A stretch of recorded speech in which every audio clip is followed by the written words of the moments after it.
মে দিবসে নয়াপল্টনের শ্রমিক দলের সমাবেশে রঙিন ব্যানার ফেস্টুন সবার নজর কাড়ে। সংগঠনের নেতাকর্মীরা ছাড়াও বিভিন্ন পেশার অসংখ্য শ্রমিক এতে অংশ নেন। তাদের দাবি নিশ্চিত হোক শ্রমিকদের ন্যায্য অধিকার ও নিরাপদ কর্মপরিবেশ। ঝুম বৃষ্টির কারণে শুক্রবার সকালে নয়াপল্টনে বিএনপির কেন্দ্রীয় কার্যালয়ের সামনে এবং আশেপাশে সৃষ্টি হয় জলাবদ্ধতা। মে দিবস উপলক্ষে জাতীয়তাবাদী শ্রমিক দলের পূর্ব নির্ধারিত সমাবেশের আগে এই পরিস্থিতিতে শঙ্কায় পড়েন নেতাকর্মীরা। কিছুক্ষণ পর অবশ্য বৃষ্টি কমে আসায় জলমুক্ত হয় নয়াপল্টন। তখন শ্রমিক দলের নেতাকর্মী ও শ্রমিকদের ঢল নামে। অনেকের হাতে ব্যানার, ফেস্টুন ও জাতীয় পতাকা।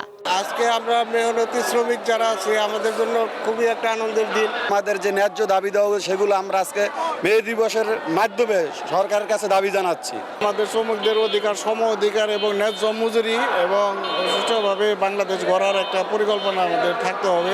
দুপুরে মঞ্চে শিল্পীরা একে একে গান পরিবেশন করেন।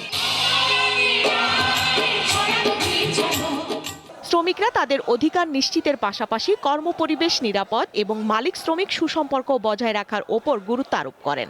শ্রমিকদেরকে খাটাবে কিন্তু ঠিক মূল্যটা দিবে না। শ্রমিকদের যে ন্যায্য মূল্য, এই ন্যায্য মূল্যটা দেওয়া হয়। সকল শ্রমিক যেন মালিক শ্রমিক যে কোনো সহিংসতা বিশৃঙ্খলা মূলে সবকিছু পরিধান করে তাদের কাঁধ মিলে যেন কাজ করতে পারে।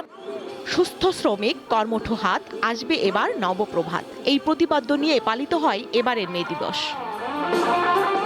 অধিকার আদায়ের ঐতিহাসিক এই লড়াইয়ের দিনে সকলের চাওয়া নিশ্চিত হোক শ্রমিকের প্রাপ্য অধিকার, গড়ে উঠুক শ্রমিক নির্ভর বাংলাদেশ। স্বস্তিকা সিংহ, দীপ্ত সংবাদ, ঢাকা।